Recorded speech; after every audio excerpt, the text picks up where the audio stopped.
আছি না?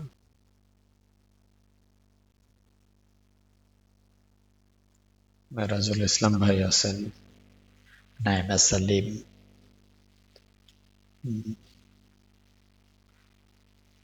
তারপর নাইমা সালিম দুইবার আসছেন না, দুইটা ইয়া থেকে। তারপরে সাইদুর রহমান ভাই,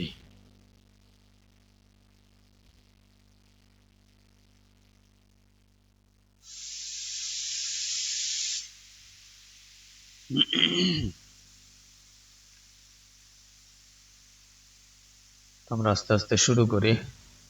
যারা আসতেছেন জয়েন হবেন ইনশাআল্লাহ।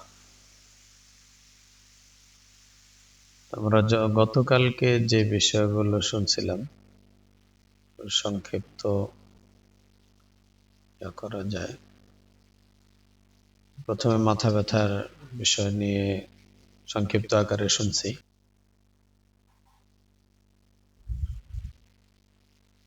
কারণগুলো আমরা সংরক্ষণ করে রাখবো, এগুলো মুখস্থ করে রাখবো ইনশাআল্লাহ, নোট করে রাখবো।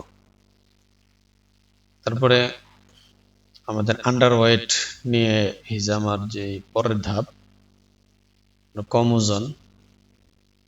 তো ওজন কম থাকা হলো বয়স এবং উচ্চতা অনুযায়ী যদি ওজন কম হয়ে থাকে তাহলে সেই ক্ষেত্রে চিকিৎসা নেওয়া যায়। বয়স এবং উচ্চতা অনুযায়ী যদি আমাদের ওজন ঠিক থাকে তাহলে ওটা বাড়ানোর দরকার নেই। ওজন বেশি হয়ে গেলেও সমস্যা, ওজন কম থাকলেও সমস্যা।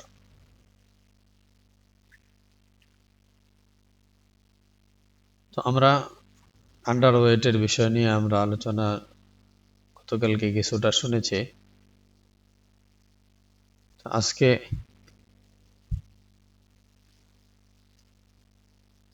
সংক্ষিপ্তভাবে একটু দ্রুত পড়ে যাব। ওদের বয়স এবং উচ্চতা অনুযায়ী সাধারণত ওজন কেমন হয়, এই বিষয়গুলো সংক্ষিপ্ত আকারে বলা যাইতে পারে। যেমন 1 বছর থেকে 60 বছর পর্যন্ত উচ্চতা ও বয়স অনুযায়ী ওজনের রেফারেন্স চার্ট, শিশুদের আনুমানিক ওজন, সেটা স্ক্রিনে নিয়ে আসি।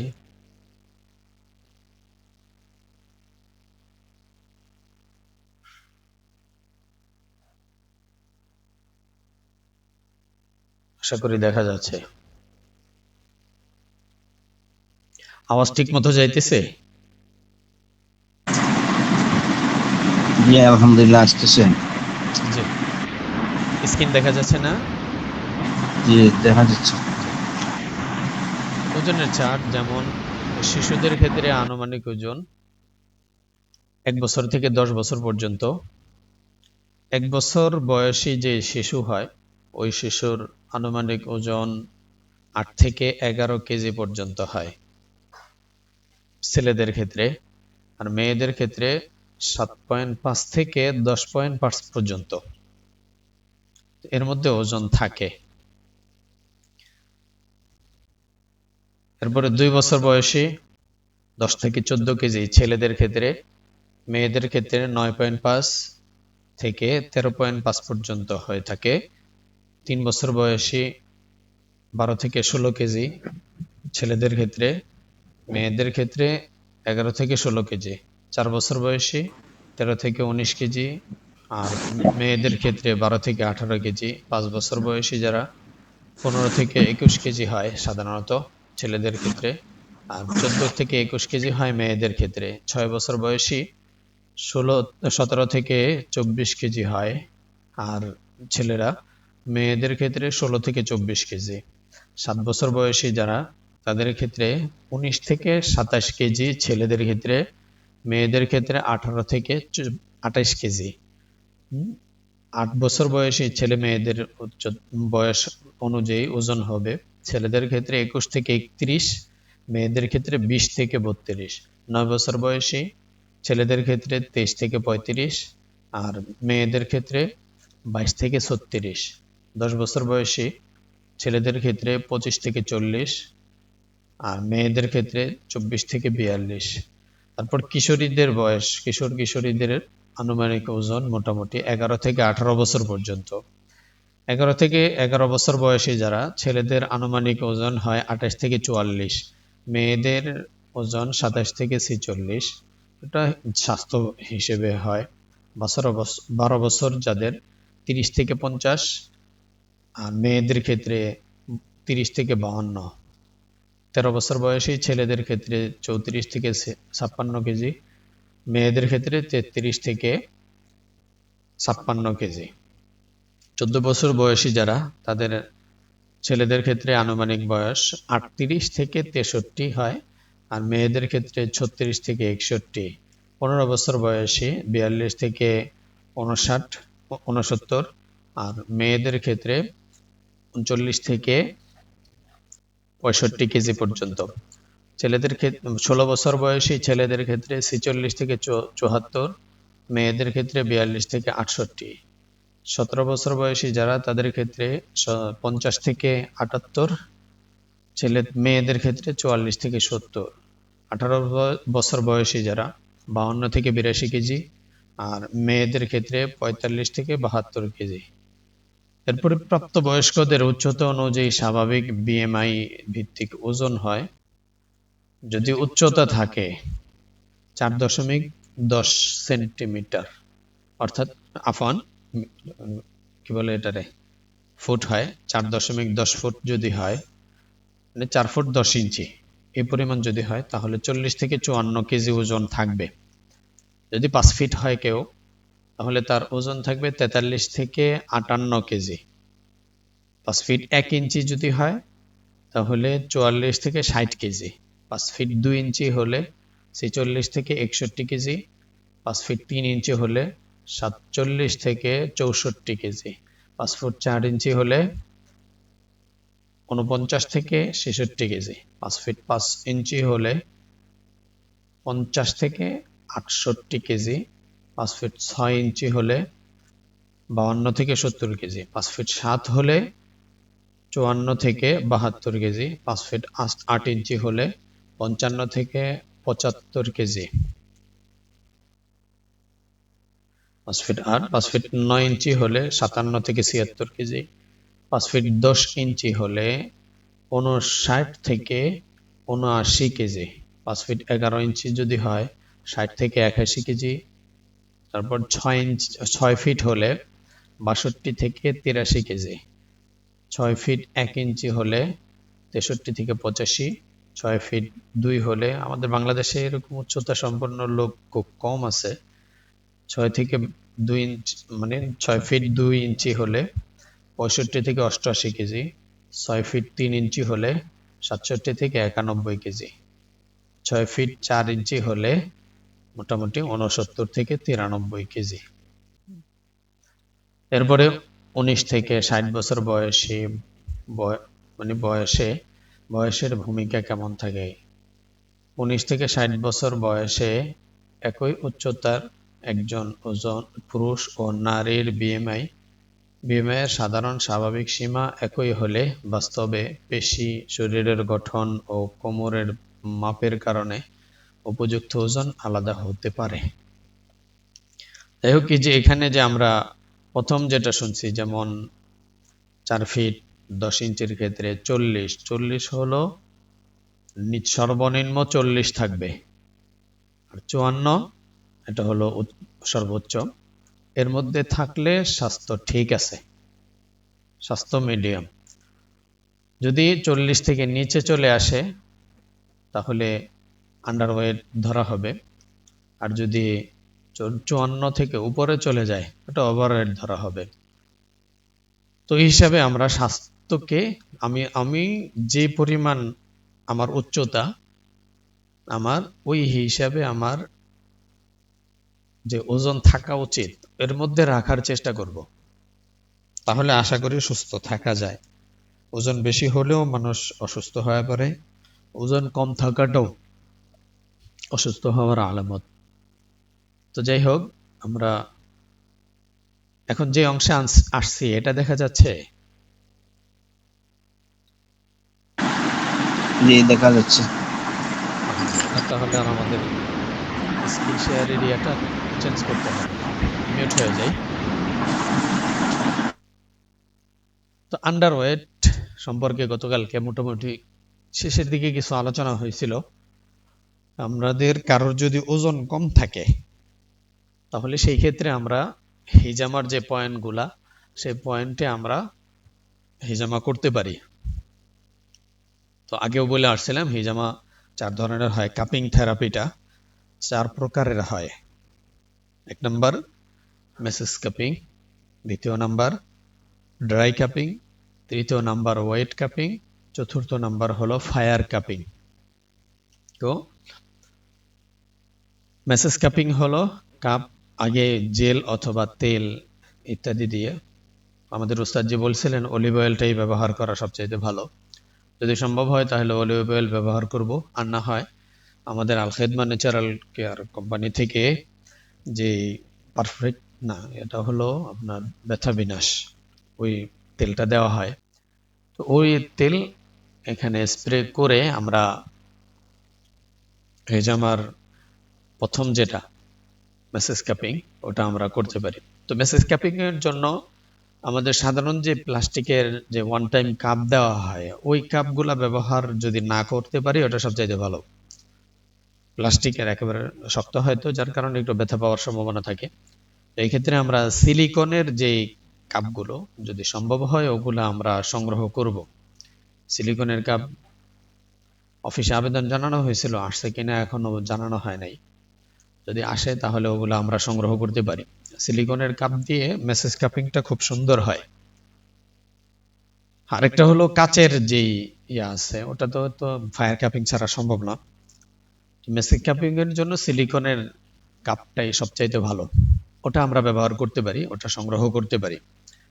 তো যারা আমরা হিজামা করেছি হিজামার প্যাকেজ তো আমাদের কাছে আছে, যারা হিজামা করি নাই আমরা প্যাকেজ সংগ্রহ করতে পারি, সমস্যা নেই। কিন্তু ওয়েট কাপিংটা বাদ দিয়ে আমরা বাকি তিনটা মেসেজ কাপিং, ড্রাই কাপিং, তারপরে ফায়ার কাপিং করতে পারি। তো আবারও বলতেছি, মেসেজ কাপিংটা হলো জেল অথবা তেল ব্যবহার করে যে জায়গাটাতে যে পয়েন্টগুলো আছে সেই পয়েন্টগুলোতে মেসেজ করা। পুরো পিঠের মধ্যে যদি ব্যথা থাকে পিঠে মেসেজ করতে পারবো, যে যে জায়গাতে সমস্যা ওই জায়গাতে মেসেজ করতে পারবো। দ্বিতীয় নাম্বার হলো ডায়ার কাপিং। তৃতীয় নাম্বারটা হলো তো এখানে ড্রাই কাপিং আফন। তো ড্রাই কাপিংটা আমরা শুধু কাপ বসিয়ে ওখানে আমরা গান দিয়ে ইয়া করে রাখবো, স্পাম করে রাখবো, ওটাকে টান দিয়ে রাখবো, আটকে রাখবো। তো এখানে ড্রাই কাপিংটা 4 থেকে 5 মিনিট বা আরো কিছু সময় রাখা যাইতে পারে, 5 মিনিট রাখলে যথেষ্ট আশা করি। তারপরে অবস্থা বুঝে কম বেশি করতে পারবো। তো ড্রাই কাপিংটা হলো শুকনা কাপিং, ড্রাই তো শুকনা, আমরা ওই যে ড্রাই ক্লিনার দেখি ওরা, যাই হোক। তো এখানে আমরা ড্রাই কাপিং করতে পারি, এটা করতে পারবো। আরেকটা হলো ফায়ার কাপিং, ওটা আগুনের মাধ্যমে যেটা করতে হয়, অর্থাৎ কাপের ভিতরে আমাদের প্রত্যেকটা পাত্র, শুধু কাপই না, যত পাত্র আছে কোনো পাত্র খালি থাকে না। আমি যদি পাত্রের মধ্যে পানি ভরে রাখি অথবা যে জিনিস করে রাখি, ওটা রাখলে তো ওটা যে জিনিস আমি যে পাত্রে রাখছি ওটা দিয়ে ভরবে। বাকি কোনো পাত্র যদি আমি খালিও রাখি ওই পাত্রটা খালি থাকে না। আল্লাহ রাব্বুল আলামিনের কুদরতি যে বাতাস, সেই বাতাস ওই পাত্রে ভরে থাকে। আর প্রত্যেকটা গ্লাস আমি দেখব যে কাচের গ্লাস, আজকে ট্রাই করতে পারেন, কাচের গ্লাস সরাসরি আমার যে পেটে বা পিঠের কোনো একটা জায়গায় যদি আমি ধরি তাহলে ওর গ্লাসটা আটকে থাকবে না।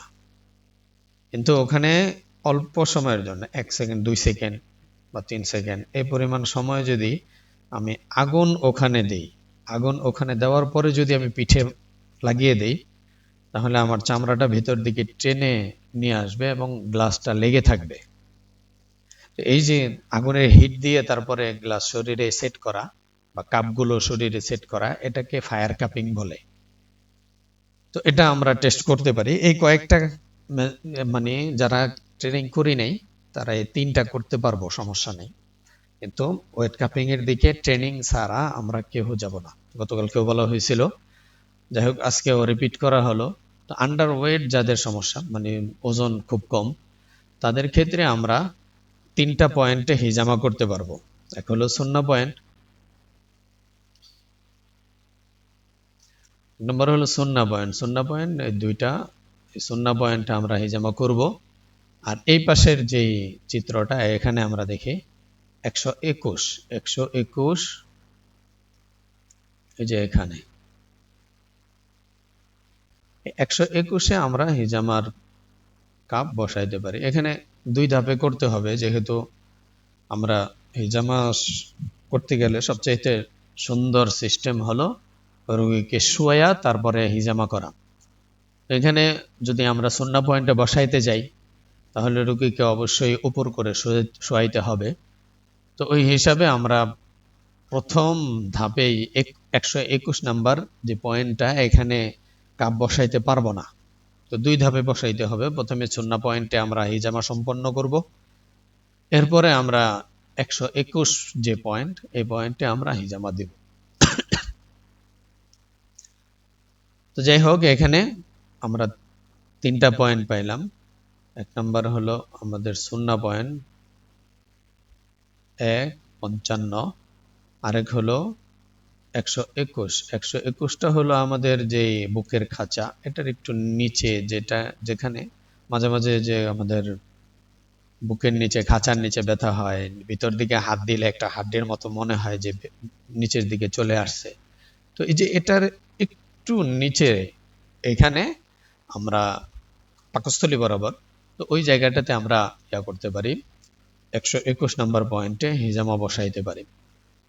তো এ হলো আমাদের আন্ডার ওয়েটের ক্ষেত্রে যে হিজামার পয়েন্টগুলো। একটা হলো সুন্নাহ পয়েন্ট 155, তারপর হলো আমাদের 121 নাম্বার পয়েন্ট। তো এই 3টা পয়েন্টে আমরা আন্ডার ওয়েট রোগে যারা, অর্থাৎ ওজন যাদের কম, তাদের ক্ষেত্রে আমরা এই 3টা পয়েন্টে হিজামা করাইতে পারবো ইনশাআল্লাহ। তো এখানে আর তেমন বেশি আলোচনা নাই, আমরা পরের ধাপে যাইতে পারি। জরায়ু থেকে অতিরিক্ত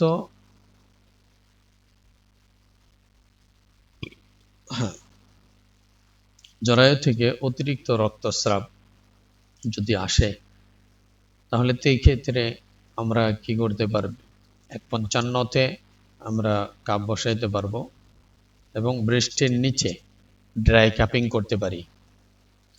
জরায়ু থেকে যদি অতিরিক্ত রক্তস্রাব আসে তাহলে আমরা সুন্নাহ পয়েন্ট 155-তে দিব।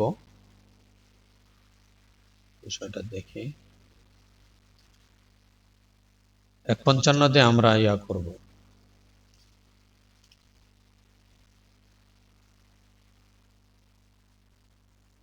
ওয়েট কাপিং দিতে পারবো। এরপর ব্রেস্টের নিচে আমরা ড্রাই কাপিং করতে পারি।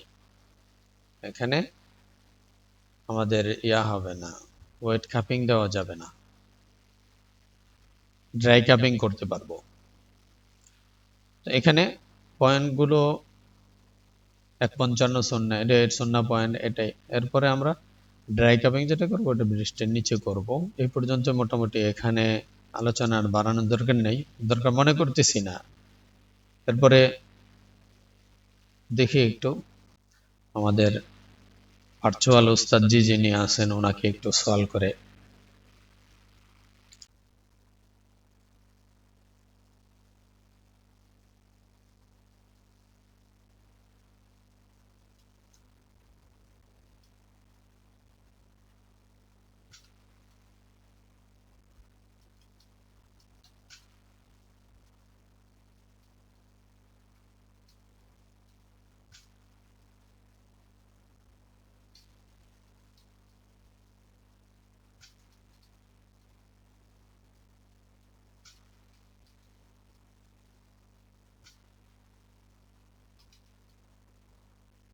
সেই পর্যন্তই থাক।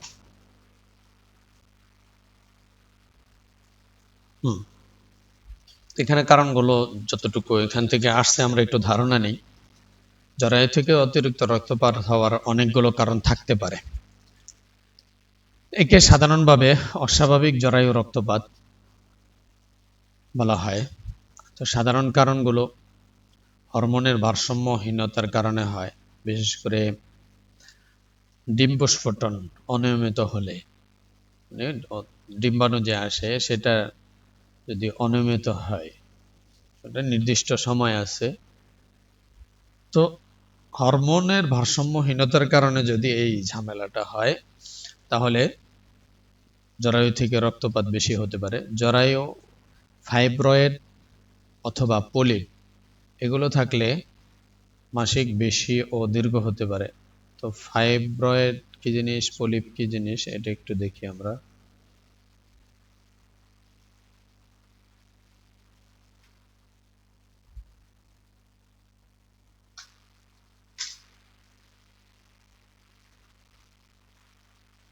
হ্যাঁ, ফাইব্রয়েড কি? ফাইব্রয়েড হলো জরায়ুর পেশি ও আশেপাশে টিস্যু থেকে তৈরি হওয়া সাধারণত ক্যান্সার নয় এমন একটি গুটি, গোটার মতো হয়। এটি খুব ছোট হতে পারে আবার বড়ও হতে পারে। ফাইব্রয়েড থাকলে হতে পারে মাসিকের সময় অতিরিক্ত রক্তপাত, মাসিক অনেক দিন চলা, তলপেটে ভারী ভারী লাগা, ব্যথা করা, কোমর ব্যথা করা, বারবার প্রস্রাবে চাপ আসা, পেট কিছুটা ফুলে থাকা। তারপরে পলিপ কি জিনিস? জরায়ুর পলিপ কি? পলিপ হলো জরায়ুর ভেতরের আস্তরণ থেকে তৈরি হওয়া ছোট মাংসল বৃদ্ধি ও গুটি। জরায়ুর ভেতরে যে চামড়া, ওই চামড়া থেকে ছোট মাংসপেশির মতো, ছোট মাংসের গুটার ইয়ার মতো অথবা গুটি গুটি আকারে যেটা হয় এটি। এটিও বেশিরভাগ ক্ষেত্রে ক্যান্সার না। তো পলিপের কারণ হতে পারে, পলিপের কারণে যে যে সমস্যা হয়, মাসিকের মাঝে রক্তপাত, তারপরে মাসিক অস্বাভাবিক বেশি হওয়া, সহবাসের পর রক্তপাত হওয়া, অনিয়মিত মাসিক হওয়া, মেনোপজের পর রক্তপাত হওয়া, এই যে এগুলা। তো দেখি এরপরে কি লিখছে, ফাইব্রয়েড ও পলিপের পার্থক্য বিষয়। কোথায় হয়? ফাইব্রয়েড হয় জরায়ুর পেশির দেয়ালে, জরায়ুর পেশি অথবা দেয়ালে হয়। আর পলিপ হয় জরায়ুর ভেতরে। ফাইব্রয়েডটা হয় জরায়ুর বাহিরের অংশে, আর পলিপটা হয় জরায়ুর ভেতরের অংশে। আকার ছোট থেকে অনেক বড়ও হতে পারে ফাইব্রয়েডের যে ইয়াটা, ওটা। আর পলিপ এটা সাধারণত ছোট হয়, জরায়ুর ভিতরে যে গুটি গুটি হয় এটা সাধারণত ছোট হয়। তো বেশি দেখা যায় কোনটা? বেশি দেখা যায় অতিরিক্ত মাসিক রক্তপাত যদি বেশি হয়, অতিরিক্ত মাসিক হয়, রক্তপাত বেশি হয়। তারপর পলিপের যে সমস্যাটা বেশি দেখা যায় ওটা হলো অনিয়মিত রক্তপাত হয়, এটা পলিপের কারণে হয়। হলো ক্যান্সার। ক্যান্সার ফাইব্রয়েডের ক্ষেত্রে ক্যান্সার ওটা সাধারণত হয় না। আর পলিপের কারণে বেশিরভাগই হয় না, তবে পরীক্ষা প্রয়োজন হতে পারে। পলিপের ক্ষেত্রে আমরা পরীক্ষা নেওয়া বা পরীক্ষা করার প্রয়োজন হতে পারে। নিশ্চিতভাবে জানতে সাধারণত পেলভিক আল্ট্রাসাউন্ড বা ট্রান্সভেজাইনাল আল্ট্রাসাউন্ড এগুলা পরীক্ষা করা হয়। এই যে দুইটা পরীক্ষা এখানে দেওয়া আছে, পেলভিক আল্ট্রাসাউন্ড অথবা ট্রান্সভেজাইনাল আল্ট্রাসাউন্ড, এই দুইটা পরীক্ষা করা যাইতে পারে। এরপর আমরা আরেক উপরের দিকে যাই।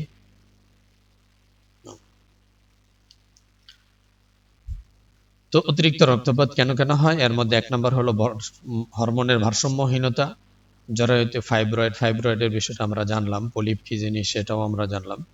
তারপরে হলো এটা কি লিখছে, পোস পোস বা স্পোস এমন কিছু হবে, যেটা আমরা এই বিষয়টা যদি কেউ জানেন তাহলে উচ্চারণটা করে দিলে ভালো হয়। এটা সংক্ষিপ্ত আকারে লেখা হয়েছে। যাই হোক, মাসিক অনিয়মিত ও কখনো কখনো বেশি রক্তপাত হতে পারে, এই যে এই সমস্যাটা হতে পারে। তারপর থাইরয়েডের সমস্যা, গর্ভাবস্থাজনিত সমস্যা, গর্ভপাত বা জরায়ুর বাইরে গর্ভধারণ, এই যে এগুলোর কারণে আমাদের অতিরিক্ত রক্তপাত হতে পারে। তারপর কিছু কিছু ঔষধ, যেমন রক্ত পাতলা করার যে ঔষধগুলো, সেগুলো যদি সেবন করা হয় তাহলে সেগুলোর ক্ষেত্রে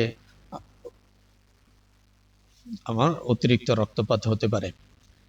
এরপর জরায়ু মুখের সংক্রমণ ও অন্যান্য রোগ, জরায়ু অথবা জরায়ুর মুখের বিভিন্ন সংক্রমণ বা অন্যান্য রোগ এগুলার ক্ষেত্রেও হতে পারে।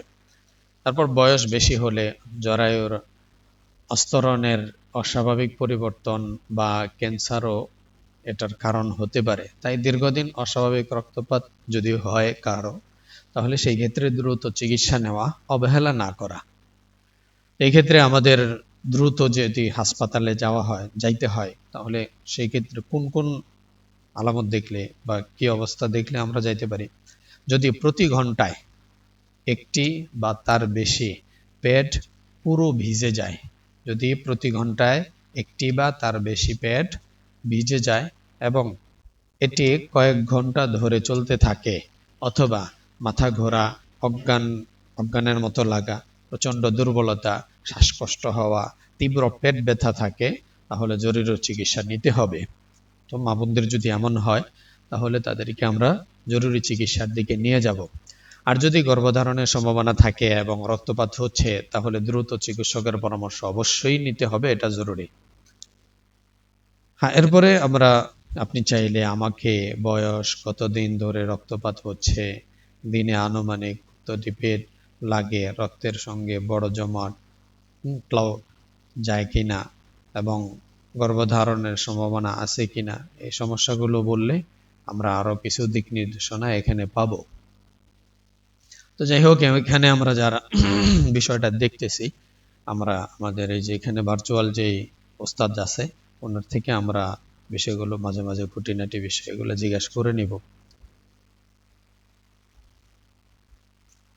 তো এটা নিয়ে আলোচনা সামনে বাড়বো কিনা, আরো বিস্তারিত ডিপলি আরো কিছু আলোচনা যদি থাকে, তাহলে এখান থেকে আরো কি কি সমাধান পাওয়া যায় ওগুলো জানতে পারবো। এখন মাশওয়ারা দিই, আরো কিছু বিষয় এখান থেকে জানার দরকার আছে কিনা।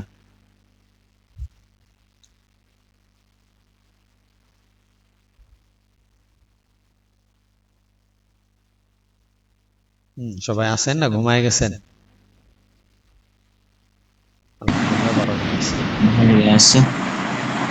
হ্যাঁ, মোটামুটি এতটুকু আলোচনা যথেষ্ট না, নাকি আরো সামনে বাড়তে হবে? আচ্ছা, ঠিক আছে ওস্তাদ জি। হ্যাঁ, আমার এখন রোগীর জরায়ুতে একটা ছোট এটা কি টিউমার নাকি? না, ওই যে জরায়ুর ভিতরে যেটা থাকে সেই বিষয়ে তো আমরা মোটামুটি জানলাম, ওটাকে পলিপ বলা হয়।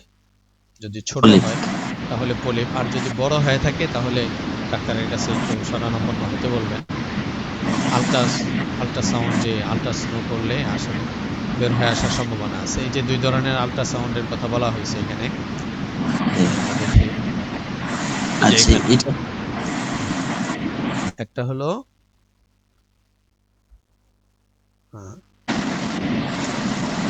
যে এটা হলো একটা, এই পরীক্ষাটা করা যাইতে পারে। আরেকটা হলো এই যে দ্বিতীয়, এই দুইটা যে কোনো একটা টেস্ট দেওয়া যাইতে পারে ওনাকে। আল্ট্রাসাউন্ড বা একটা হলো ডান? পেলভিক আল্ট্রাসাউন্ড, ট্রান্সভেজাইনাল আল্ট্রাসাউন্ড, এই দুইটা। এগুলা কি আমরা আমরা কি চিকিৎসা নিতে পারবো না? না না, এটা ডাক্তারের কাছে পাঠিয়ে দিবেন। আমরা আমরা ওষুধের মাধ্যমে কোনো চিকিৎসা নাই? জরায়ুর সমস্যার জন্য ওষুধের মাধ্যমে চিকিৎসা, আমাদের জন্য যে ওষুধগুলো আছে ওগুলো দিতে পারেন। আমাদের যেমন আছে স্পেশাল পাঞ্জালিপুরের পাউডার, সমস্যার জন্য এটা দেওয়া যেতে পারে। আরেকটা হলো যদি বিবাহিত হয় তাহলে কি বলে, এটা যদি আপনার মনে করেন এটা যদি থাকে, ভিতরে পলিপ আছে অথবা আপনার এটা বললেন যে টিউমারের মতো আছে, যদি এমন হয় তাহলে ওটার চিকিৎসা তো আমরা করতে পারবো না। বাকি এখন আরেকটা কাজ করা যেতে পারে, ওটা হলো যে যেই কারণে এই সমস্যাগুলো হয় আচ্ছা, এখানে একটা বিষয়ের দিকে আমরা যাই, ওখান থেকে কিছু সমাধান আমরা পাইতে পারি হয়তো। তো পলিপ, হ্যালো,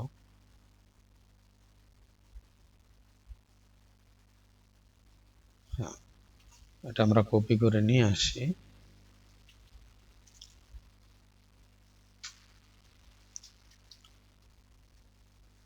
কেন হয়? হ্যাঁ, জরায়ুর ফাইব্রয়েড ও পলিপ কেন হয়, এর একক কোনো কারণ বা সবসময় একক কোনো কারণ সবসময় জানা যায় না। তবে কিছু বিষয়ে এগুলোর ঝুঁকি বাড়ায়। ফাইব্রয়েডের ক্ষেত্রে ফাইব্রয়েড আর পলিপের বিষয়টা ক্লিয়ার করব, যে ফাইব্রয়েডের যে ইয়াটা গুটি হয় বা একটু ছোট হয় বা বড় হয়, ছোট হোক আর বড় হোক, এটা জরায়ুর উপরের ভাগে হবে, ভিতরে না। আর ভেতরে যেটা হয় সেটা হলো পলিপ। তো এখানে ফাইব্রয়েডের সঠিক কারণ পুরোপুরি জানা যায়নি কেন হয়।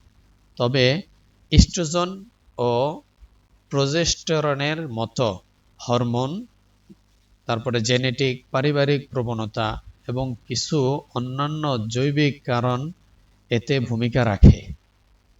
যেমন ঝুঁকি বাড়াতে পারে কি কি, পারিবারিক কারো ফাইব্রয়েড থাকা, এদের যদি বংশ বংশ হিসেবে কারোর এরকম ফাইব্রয়েডের সমস্যা থাকে তাদের ক্ষেত্রে হইতে পারে।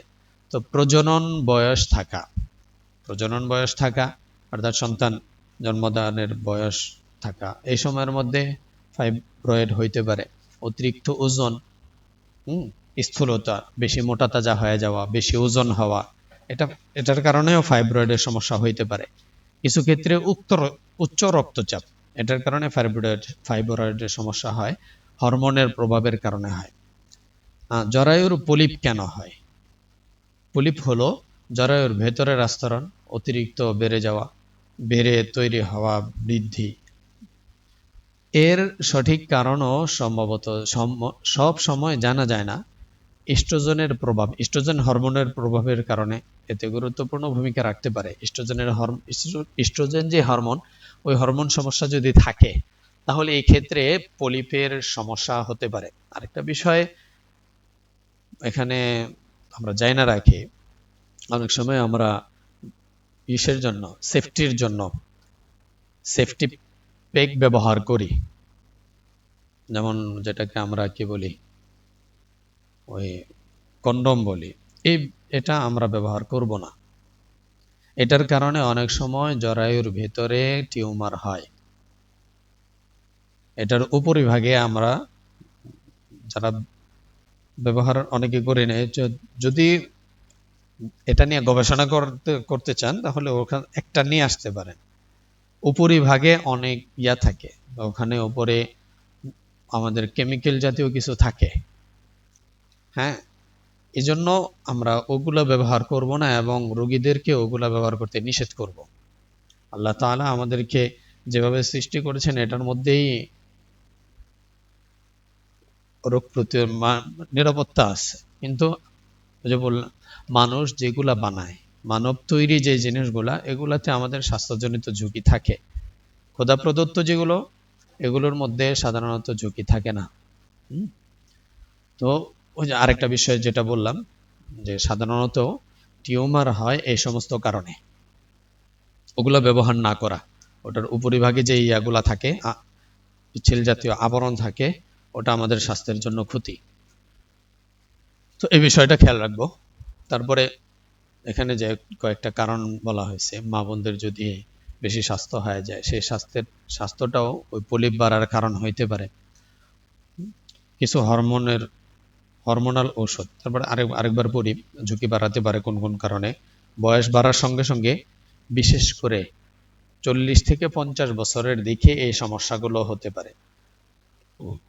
তারপর মনোপজের আগে পরে হরমোনের পরিবর্তন হয়। মনোপজ কি জিনিস এটা একটু দেখি। মেনোপেজ,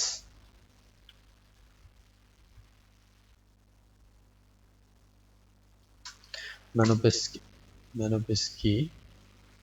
হ্যাঁ, মেনোপেজ হলো নারীর জীবনের একটি স্বাভাবিক পর্যায়, যখন স্থায়ীভাবে মাসিক বন্ধ হয়ে যায়। যেটাকে আমরা আয়েসা বলি আরবিতে, এবং ডিম্বাশয় থেকে ডিম্বাণু ও হরমোন উৎপাদন ধীরে ধীরে কমে আসে। এটাকে মেনোপজ বলে। সাধারণত কখন হয়? বেশিরভাগ নারীর মেনোপেজ হয় 45 থেকে 55 বছর বয়সের মধ্যে। টানা 12 বছর মাসিক না হলে এ ধরনের সমস্যা হয়, সাধারণত মেনোপেজ হয়। তো মেনোপেজের আগে কি হয়? মেনোপেজ কয়েক মানে মেনোপেজের কয়েক বছর আগে বা মেনোপেজের পরিবর্তনকাল শুরু হতে পারে। তখন মাসিক অনিয়মিত হতে পারে, কখনো বেশি হয়, কখনো কম রক্তপাত হতে পারে, হঠাৎ গরম গরম লাগা বা শরীরে ঘাম আসা, ঘুমের সমস্যা হয়, মেজাজের পরিবর্তন চলে আসে, যোনিপথে শুষ্কতা ভাব চলে আসে। এই যে এগুলা মেনোপেজের আলামত। আচ্ছা, যাই হোক, আমরা পেছনের দিকে যাই।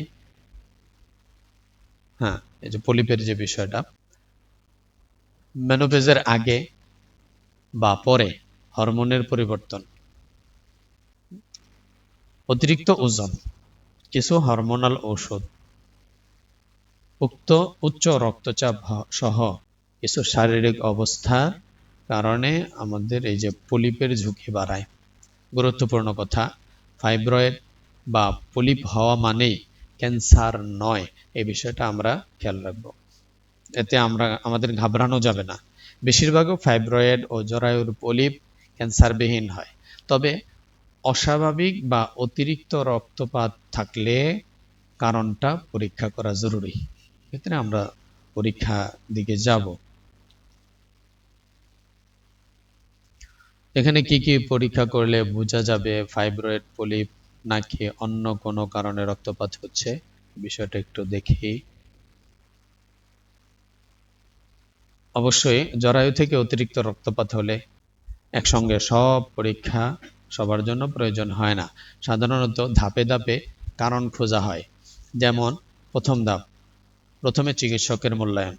গাইনি চিকিৎসক সাধারণত জিজ্ঞাসা করবেন বয়স কত, কতদিন ধরে হচ্ছে, মাসিক কতদিন পর পর হয়, কতদিন দিনে কত পেট লাগে, বড় বড় রক্তের জমাট যায় কিনা, পেটে ব্যথা আছে কিনা, গর্ভধারণের সম্ভাবনা আছে কিনা, কি কি ঔষধ খান। এই প্রশ্নগুলো আমাদের গাইনি বিশেষজ্ঞ যিনি, উনি এই প্রশ্নগুলো সাধারণত করবেন। এরপর পেলভিক পরীক্ষা প্রয়োজন হতে পারে। ধাপ 2 নাম্বার, গর্ভধারণ পরীক্ষা। যদি গর্ভধারণের সম্ভাবনা থাকে, সাধারণত আমরা ইউরিন যে প্রেগন্যান্সি টেস্ট বা কাঠি যেটাকে বলি, বা রক্তের বিএসসিজি, এটা করা হয়। কারণ গর্ভপাত বা জরায়ুর বাইরে গর্ভধারণও রক্তপাতের কারণ হতে পারে। ধাপ নাম্বার 3, রক্তের পরীক্ষা।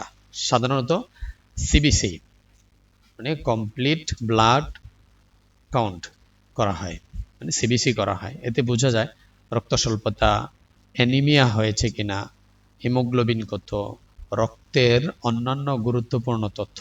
এই যে এই বিষয়গুলো আমরা সিবিসির মাধ্যমে জানতে পারবো। এটা ডাক্তার দিবেন। প্রয়োজনে চিকিৎসক থাইরয়েড বা রক্ত জমাট বাঁধার পরীক্ষাও দিতে পারেন, টিএসএস, এই পরীক্ষাটা দিতে পারেন। ধাপ নাম্বার 4, আল্ট্রাসাউন্ড। এটি ফাইব্রয়েড বা জরায়ুর অন্যান্য গঠনগত সমস্যা খুঁজতে সবচেয়ে গুরুত্বপূর্ণ প্রাথমিক পরীক্ষাগুলোর একটি। এই পরীক্ষাগুলো দেওয়া যেতে পারে। তারপরে হলো পেলভিক আল্ট্রাসাউন্ড, বা প্রয়োজন হলে ট্রান্সভ্যাজাইনাল আল্ট্রাসাউন্ড, যেটাকে সংক্ষিপ্ত আকারে টিভিএস বলা হয়। এটা করে দেখা যায় ফাইব্রয়েড আছে কিনা, জরায়ুর আকার ও গঠন কেমন আছে, জরায়ুর ভেতরে অস্তকরণে কোনো আছে কিনা, ওই যে পলিপ আছে কিনা, ডিম্বাশয়ের কোনো সমস্যা আছে কিনা, এই বিষয়গুলো আমরা আল্ট্রাসাউন্ডের মাধ্যমে জানতে পারবো। ধাপ, পলিপ সন্দেহ যদি হয়, পলিপ আছে মনে হয় এমন সন্দেহ হলো, যদি এমন হয় তাহলে আল্ট্রাসাউন্ডে পলিপের সন্দেহ হলে চিকিৎসক এটা হলো স্যালাইন ইনফেশন সাউন্ডগ্রাফি বা SIS, এটা সংক্ষিপ্ত রূপ, এটা করতে পারে।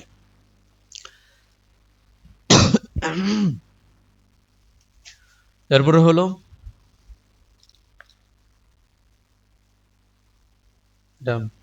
পড়তে পারতেছি না, যারা শিক্ষিত আছেন বলবেন।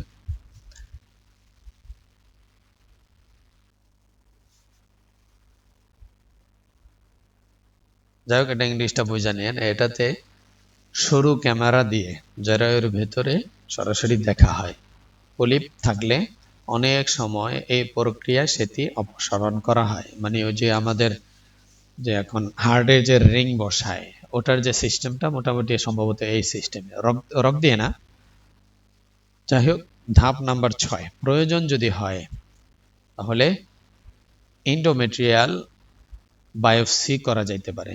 বিশেষ করে ৪৫ বছরের বেশি বয়সে নতুন বা অস্বাভাবিক রক্তপাত, অথবা কম বয়স হলেও দীর্ঘদিন অস্বাভাবিক রক্তপাত ও কিছু ঝুঁকির কারণ থাকলে চিকিৎসক এই টেস্টটা দিতে পারেন। এতে জরায়ুর ভেতরের আস্তরণে সামান্য টিস্যু নিয়ে পরীক্ষা করা হয়। ওই যে ভিতর থেকে গোশত নিয়ে যে চিকিৎসাটা হয় ওটা।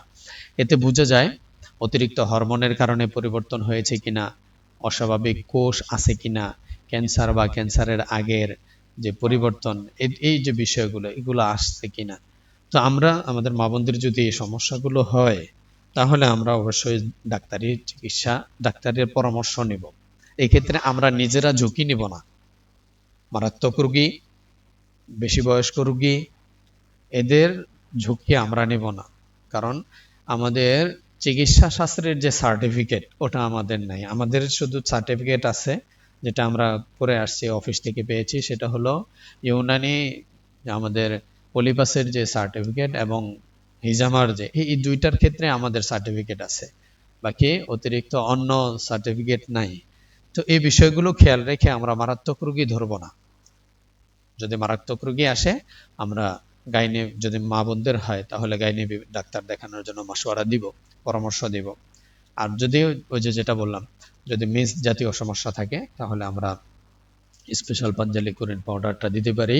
আর বিবাহিত হলে রেডি ওয়াইফ দিতে পারি। এতে আশা করি সমস্যাটা কেটে যাবে।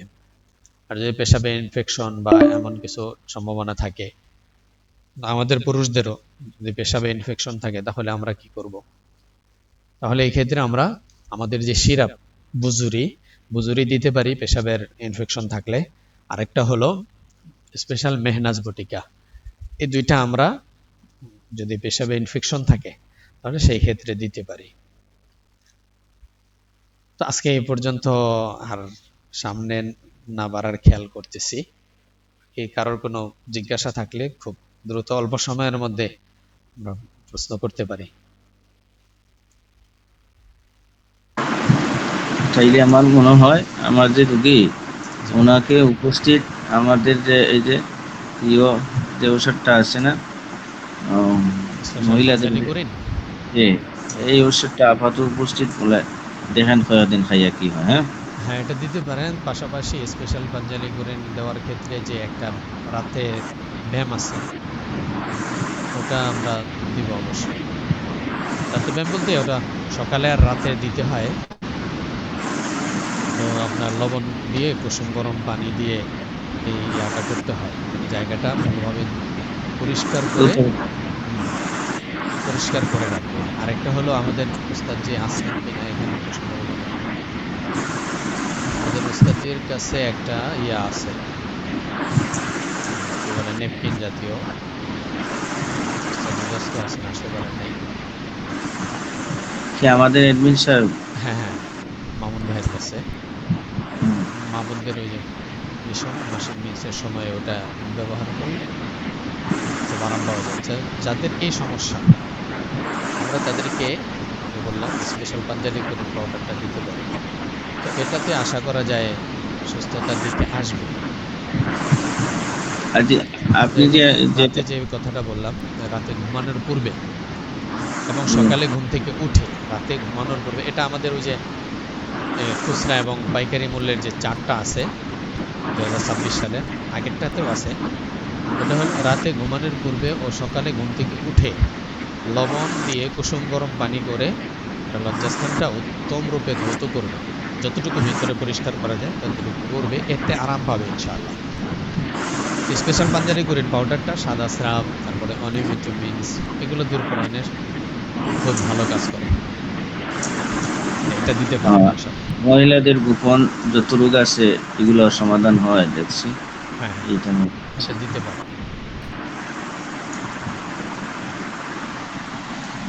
আচ্ছা ঠিক আছে, আপনি যে এই যে লেখাগুলা এগুলা কি পিডিএফ হিসাবে বা কপি হিসাবে ভিডিওতে দেওয়া যাবে না?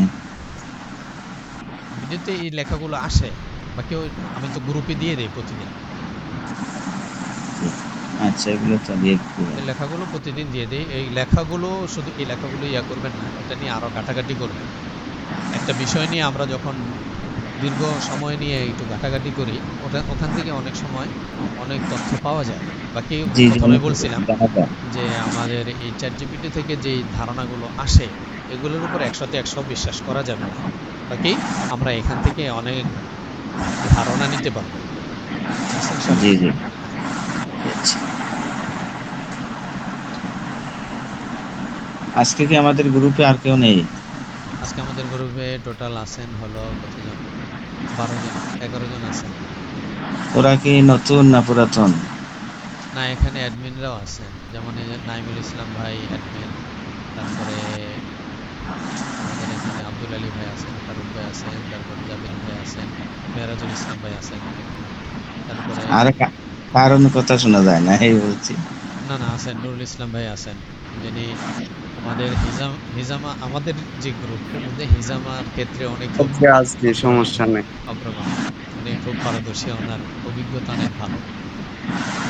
ঠিক আছে, আমরা এখানে যারা আছি আলহামদুলিল্লাহ আমরা প্রত্যেকদিন ক্লাসে থাকবো এবং ক্লাসগুলো করব। ক্লাসগুলো করলে এখান থেকে, আমিও পারি না, আপনারাও পারেন না, আপনাদের মতোই আমি। আমরা যদি জি পরস্পর একটু আলোচনা করি, এতে আমাদের মালুমাত বাড়ে।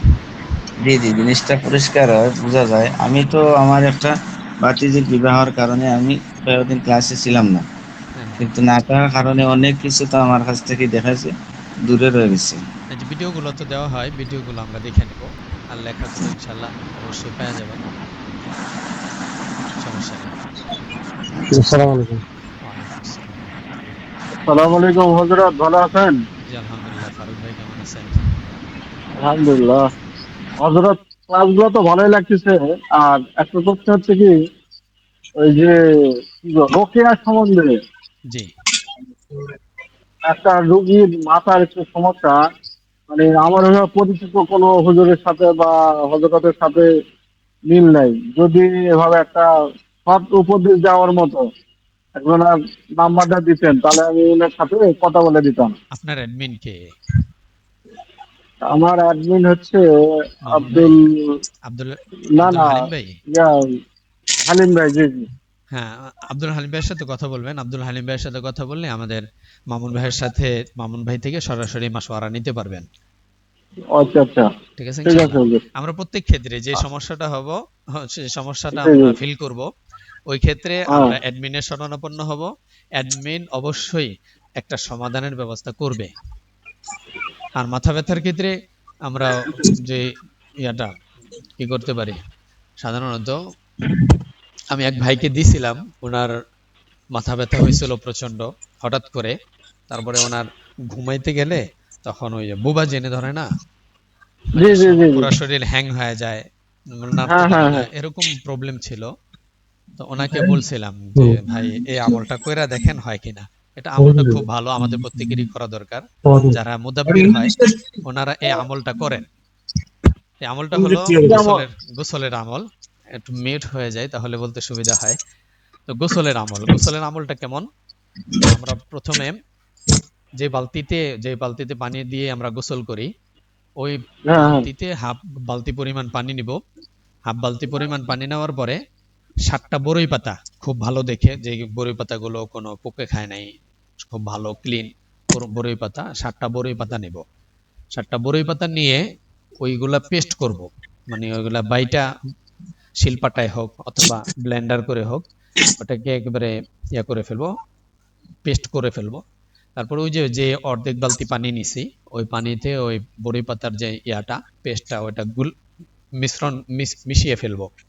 ওটা মেশানোর পরে বালতিটা গোসলখানা থেকে বের করে ফেলবো। একদিন বলছিলাম মনে হয়, বালতিটা গোসলখানা থেকে বের করে ফেলবো। বের করার পরে আমি অজু করব। অজু সহকারে সবগুলা তদবির করা উচিত, ওগুলো আমাদের ভালোর জন্য, যাতে সবচাইতে ভালো হয়। তো অজু করব, অজু করার পরে আমি ওই বালতিতে আমার কবজি, উভয় হাত কবজি পর্যন্ত ডুবাইয়া ফেলবো। উভয় হাত কবজি পর্যন্ত ডুবাইয়া প্রথমে ইস্তেগফার পড়বো বিজোড় সংখ্যায়, এরপরে দুরূদ শরীফ পড়ব 7 বার। প্রথমে ইস্তেগফার বেজোড় সংখ্যায় পড়ে দুরূদ শরীফ পড়ব 7 বার। এটা আমাদের তদবির শুরু। দুরূদ শরীফ 7 বার পড়ব, সূরা ফাতিহা 7 বার পড়ব, আয়াতুল কুরসি 7 বার পড়ব। এরপরে 4 কুল, কুল ইয়া আইয়ুহাল কাফিরুন, কুল হুয়াল্লাহু আহাদ, কুল আউযু বিরাব্বিল ফালাক, কুল আউযু বিরাব্বিন নাস। এই প্রত্যেকটা 7 বার করে পড়ব। 7 বার করে পড়ার পরে আবার 7 বার দুরূদ শরীফ পড়ব। 7 বার দুরূদ শরীফ পড়ে আমি হাত উঠিয়ে ফেলবো। ফু দিতে মনে চাইলে দিতে পারেন, সমস্যা নাই, ফু না দিলেও সমস্যা নাই, ঠিক আছে ইনশাআল্লাহ। এরপরে আমি ওই বালতিটা গোসলখানায় নিয়ে গিয়ে ওই পানির সাথে আরো পানি মিশিয়ে আমি গোসল করব। তো ওই যে ভাইকে দিছিলাম, আলহামদুলিল্লাহ 2 দিন পরে আমাকে ফোন দিছেন, ফোন দিয়ে বলছেন যে হযরত আপনি যে ইয়াটা দিছিলেন আমার মাথা ব্যথা তো কমে গেছে। তো শুনা খুশি লাগলো যে না, একজনকে মাসওয়ারা দেওয়াতে কাজে লাগছে। আমরা ওনাকে এই মাসওয়ারাটা দিতে পারি। আর যারা আমরা মাঝে মাঝে জারফুক করি বা যাদের বাচ্চা আছে কান্নাকাটি করে, এই চিকিৎসাটা তাদের ক্ষেত্রে দিতে পারি। অর্থাৎ আমি নিজে করব, ওরা তো আর পড়তে পারবে না, ওদের এইটা পরে আমি পানিতে ফু দিব, ফু দিয়ে তারপরে বাচ্চাকে গোসল করায় দিব। এতে বাচ্চার উপরই যে সমস্যাগুলো আছে এগুলা কেটে যাবে ইনশাআল্লাহ। ঠিক আছে ভাই? জি হযরত। যে তাহলে আজকে এ পর্যন্ত রাখি, আমি মাদ্রাসা দিকে যাব, আজকে আবার হাফ ক্লাস। আগে ফোন দিছিলেন। আচ্ছা ভাইয়া, এই যে আমাদের ওস্তাদ জি, অ্যাডমিন সাহেবের ওস্তাদ জি নম্বর না, কোনটি? আমাকে ওস্তাদ জি বলবেন না, আমি ভাই না, আপনাদের। ওই যে আমাদের অ্যাডমিন সাহেবের যে নাম্বার কোনটি? আপনার অ্যাডমিন বলতে আমাদের মামুন, মামুন ভাইয়ের। মামুন ভাইয়ের নাম্বার তো দিয়ে দিছিলেন গ্রুপে, ওটা পান নাই? এটাতে গতকালকে দিয়ে ফোন দিয়েছিলাম, এটা ফোন ঢুকে না দেখি। না, ঢোকার তো কথা, উনি ব্যস্ত আছেন সম্ভবত। মাঝে অন্য সময় ট্রাই করবেন, যখন ঢুকে না তখন হয়তো বন্ধ থাকে, অফলাইনে থাকলে মাঝে মাঝে বন্ধ থাকে মোবাইল, অন্য সময় ট্রাই করবেন। ঠিক আছে, ওই নাম্বারটা খোলা থাকে, অথবা 89 যে নাম্বারটা ওইটাও খোলা থাকে। এটা নিয়ে একটা নোটিশ দিয়ে দেখলাম যে বললেন যে এই নম্বরে না নিয়ে 43 নম্বর, এটাতে আপনারা যোগাযোগ করবেন, ফোন দিবেন, SMS দিবেন, এটা নোটিশের মাধ্যমে হ্যাঁ, জানাইলাম। তাহলে ওই নাম্বারে ফোন দিয়েন। এটাতে দিয়েও দেখি ফোন ঢুকে না। ফোন ঢোকে না? আসসালামু আলাইকুম। ওয়ালাইকুম আসসালাম রহমতুল্লাহ। আব্দুল ভাই। জি, ভালো আছেন? আপনার নাম কি আবু হুজাইফা? আবু হুজাইফা না, হুজাইফা আমার ছেলের নাম, জি। ওই হিসাবে আব- আবু আব- হুজাইফা লেখা আচ্ছা আচ্ছা হয়েছে। আচ্ছা, ছেলের আমার নাম নাম লিখেছেন। সোহেল আহমদ। ওস্তাদজির সোহেল। নাম হচ্ছে আবু হুজাইফার আব্বু আড়ি। হুজাইফার আব্বু। হুজাইফার আব্বু। তাহলে হুজাইফার আব্বু লাস্টে আব্বুটা যোগ করে দিবেন, তাহলে আমার নাম আমাদের বুঝতে সহজ। সোহাইল আহমদ। ঠিক আছে, সোহেল আহমদ না? জি সোহাইল বাড়ি কোন আহমদ। জায়গা? বাড়ি কেরানীগঞ্জ, ঢাকা। ঢাকাতে। কেরানীগঞ্জ থাকে না? আমি আজকে 2 দিন আছি এখানে। আমি আসলে এত কিছু জানি না, এই জন্য চুপ থাকি আর কি, শুনি শুধু। না, সমস্যা নাই, আমার জানার জন্য। ছোটখাটো একটা দোকান আছে, আলহামদুলিল্লাহ। ওইখানে দোকান খুলি, ফজর নামাজ পড়ে আসি, হ্যাঁ, তো ওই শুনি শুধু। আর এমনি রাত্রে ক্লাসে থাকি। আর আজকে প্রায় প্রায় 2 মাস মনে হয় আমি আল খেদমাতে আছি, আলামিন ভাই, অ্যাডমিন আলামিন ভাই সাথে। আলহামদুলিল্লাহ, থাকবেন। বুঝছেন? তো আপনার ক্লাসটা ভালো লাগে আসলে। অ্যাডমিন এই যে অ্যাডমিন যিনি, চুপচাপ ওনার শুন। সাথে যোগাযোগ রাখবেন। ওনার জি, সাথে যোগাযোগ রাখলে, আছে ওনার সাথে আলহামদুলিল্লাহ হ্যাঁ, যোগাযোগ আছে আমার। একটা হলো আমি আমরা, জানতে চাইছি হ্যাঁ বলেন। আপনাদের এই হিজামা, তারপরে পলিফাস, ওরিশ, তারপরে থেরাপি আছে না? থেরাপি, থেরাপি বলতে আমাদের হিজামা থেরাপিটাই শেখানো হয়, বাকি অন্যান্য হিজামা জাতীয়। থেরাপি। হ্যাঁ, অন্য থেরাপি যেটা ওইটা না? না না, ওগুলা শেখানো হয় ফিজিওথেরাপি না। নাই? ফিজিওথেরাপি ফিজিওথেরাপি নাই? এখানে করা হয় না, শেখানো হয় না। ফিজিওথেরাপি এগুলার অন্য কি, থেরাপিস্টদের থেকে শিখতে হবে। জি। এইগুলা এই কোর্স করার পরে কি সার্টিফিকেট দিবেন এখানে? হ্যাঁ হ্যাঁ, হিজামা কোর্স আর পলিপাসের যেটা, আর পাইলসের যে কোর্সটা হয় আমাদের, হুম। ফিজিক্যাল কোর্স, ও কোর্সের পরে হুম। সরকারি সার্টিফিকেট দেওয়া হয়। তাহলে এটা দিয়ে কাজ করা যাবে না? হ্যাঁ, এটা দিয়ে আপনি আপনার চেয়ারম্যান পাওয়ার নিয়ে হুম। ফার্মেসি খুলতে পারবেন, মানে হিজামা সেন্টার খুলতে পারবেন। ওখানে আপনি হিজামা আমাদের সেন্টার। কোম্পানির যে ইয়াগুলো আছে সমস্ত ওরা ওষুধ কি- ওখানে উঠাইতে পারবেন, চিকিৎসা দিতে আচ্ছা আচ্ছা, পারবেন। আমি আছি এখন, আমার এরপরে হলো দোকান আছে, আরেকটা আমি সেটা বিষয়, সেটা পরিবর্তন জি, করে নিব।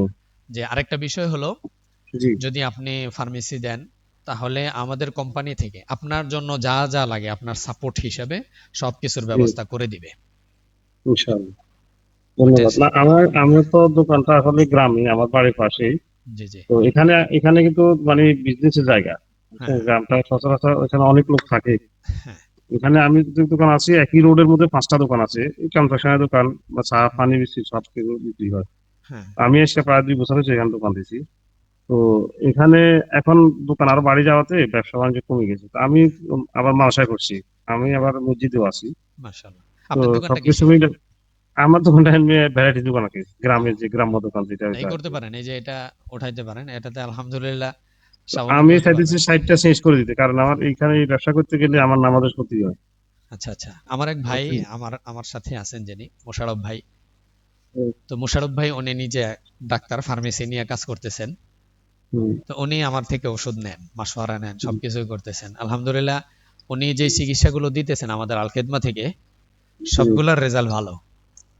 মানে তবে উনি, আমার খুব ইচ্ছা, আমি আলমগীরকে বলছি, আমার খুব ইচ্ছা যে আমি আপনাদের প্রত্যেকটা কাজের সাথে আমি জড়িত হব। আমাকে আপনাদের এই মানে ফ্যাক্টরিটা কথা বলছিল বগুড়া, এটা বগুড়া। আমাদের, হ্যাঁ, ফ্যাক্টরি হলো বগুড়াতে আমি বগুড়াতে যাব, দেখবো, আরেকটা। শুনবো, বুঝবো, তারপরে মানে আমাকে কেউ যদি, আমি আবার মেডিসিন লাইনে ছিলাম, হ্যাঁ, অ্যালোপ্যাথিক মেডিসিন লাইনে ছিলাম প্রায় 2 বছর। হ্যাঁ, আমার ওই ওই ব্যাপারে ভালো অভিজ্ঞতা আছে। তাহলে অভিজ্ঞতা আমার আছে, বাড়ি সমস্যা নেই। কুমিল্লা 14 গ্রাম, জি জি। বুঝছেন? ওই যে আপনি পারবেন। ক্যানোলা, ইঞ্জেকশন, আমি যে স্যালাইন, ভাইয়ের কথা ক্যাথেটার, বলছিলাম ওনার বাড়ি এনটিপি। নোয়াখালীতে, আচ্ছা আচ্ছা। ওইদিকেই। তো ওই লাইনেও আমার ভালো অভিজ্ঞতা আছে আলহামদুলিল্লাহ। আমি চাইতেছি ওই লাইনে এখন যাওয়া সম্ভব না, কারণ এখন পরিবার আছে, এখন হুম, সবকিছু মিলাই এখানে থাকা যাবে না। তো এখন এই লাইনে এসেছি এই জন্যই যে এটা তো সহজ, হ্যাঁ, এটা এইখান করতে থেকে এটা পারবেন, এটা সহজ। আলহামদুলিল্লাহ। হ্যাঁ, এখানে এই জন্য সম্পূর্ণ আসছি। হেল্প পাবেন। একটা অ্যাডমিন আমি যিনি আছেন যাব, ওনার আমি থেকে পাবেন। আমি যাব কখন, আপনাদের হিজামা এবং খলিফাসে যে গত মাসে যে কোর্সে ক্লাস হয়েছিল 2 দিনের, হ্যাঁ 8-9 তারিখে, হ্যাঁ হ্যাঁ ওইটা যখন হবে তখন আমি ওই কোর্সে যাব। গেলে ওই সময় আমি ঘুরবো, দেখবো, শুনবো, বুঝবো, আরো সবার সাথে পরিচিত হব। হ্যাঁ, ইনশাল্লাহ। ওইটাই আশা আছে আমার। জি, দোয়া ইনশাল্লাহ। করবেন। অবশ্যই। ঠিক আছে। জি। আর এটা তো সকাল 6টায় ক্লাসটা শুরু হয় না? হ্যাঁ হ্যাঁ, তো এখন 6টা 20-এ। কয়দিন ৬টা ২০ থেকে শুরু হচ্ছে আগে। ধন্যবাদ, আমাদের শেষ, টাইম মামুন শেষ। ভাই যদি ফ্রি হন তখন আসবেন ইনশাল্লাহ আরো আগেই। কি হলো?